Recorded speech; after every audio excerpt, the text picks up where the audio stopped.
традиции, култури, за общи празници, които се правят тук на село.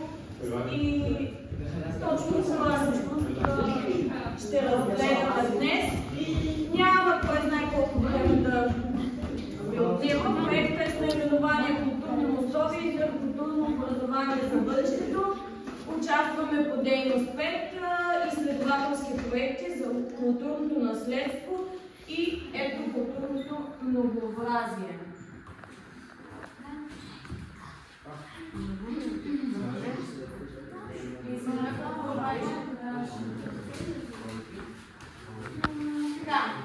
Фокусираме се обаче върху Ново Паничарово. Изследователския екип включва ученици, преподаватели от Окръстно Ботев и, разбира се, ученици. Програмно за училището, ремонта, много кратка история. Село Ново Паничарово е разположено в полите на Странджа планина и долината на река Тамо. Едно от най-старите културно значими села в целия регион.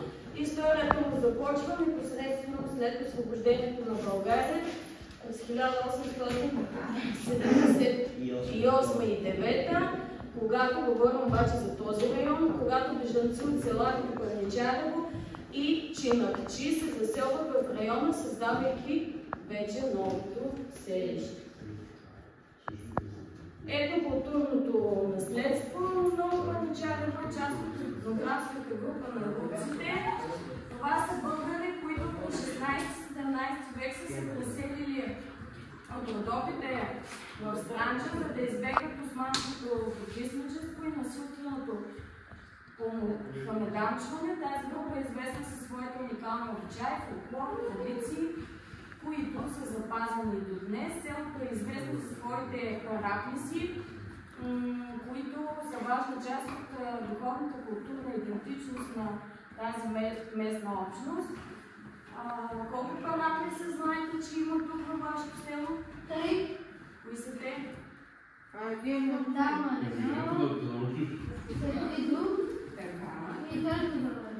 сега ще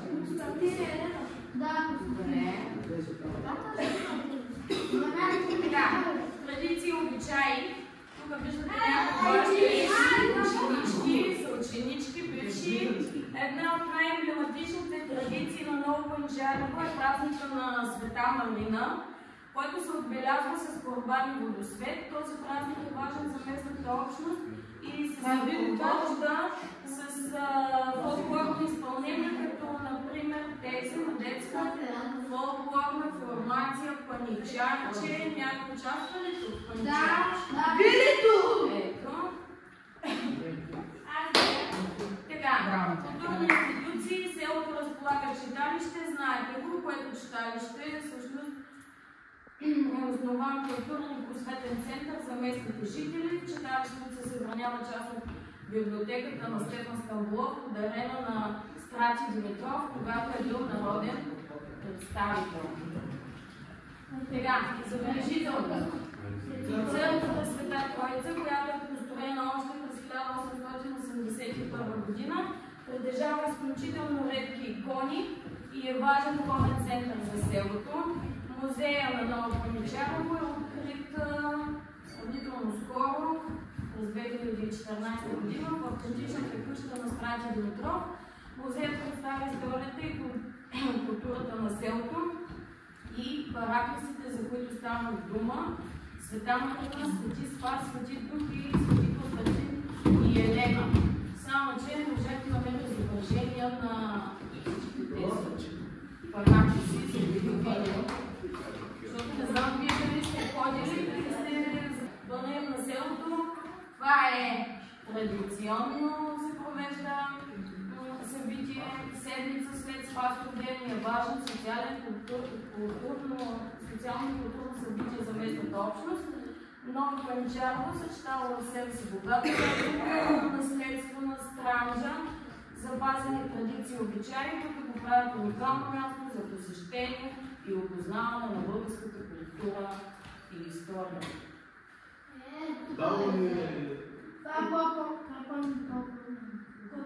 интеграция и празници. В селото се отбелязват различни празници, включително Международния ден на ромите. Програмата на този ден включва кулинарни изложби и концерти, в които участват както роми, така и българи. През 2017 година Минка Михайлова спечели първо място. Не знам дали я познавате и коя е Минка Михайлова.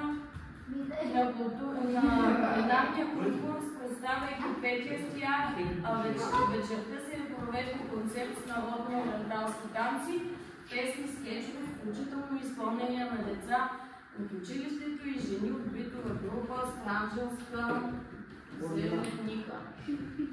Ето културно наследство в читалището, фолклор и танци. Читалището е център за организиране на народни танцови състави и фолклорни групи, които представят традиционни песни и танци от региона. Тук се провеждат репетиции, общи празници, като Хедерлезе, Георгиоден, Коледа и други. Тези събития са важен момент за споделяне и предаване на обичаи, ритуали и народни вярвания между различните поколения. Социална интеграция в читалището чрез културните си инициативи. Читалището подпомага социалната интеграция на различните етнически общности в селото, създавайки пространство за диалог и сътрудничество. Читалището още организира събития и програми, в които участват представители на всички етнически групи в селото. Тук живеят, доколкото разпитах и се запознах с някои от разговорите с вас, българи, роми, руснаци, турци, англичани, може да има и други. И това създава една атмосфера на приемане, уважение към различията и спомага за преодоляване.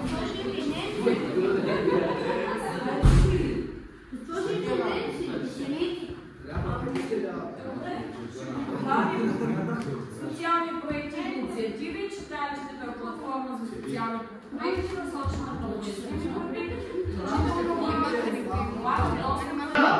На 14 януари.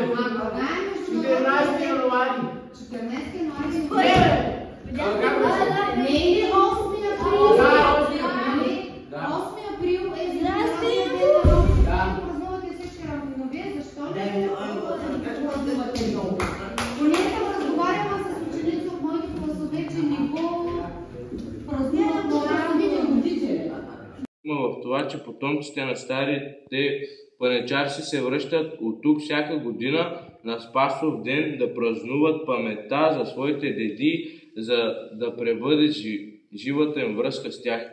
Жива връзка с тях е, че тази чешмичка под...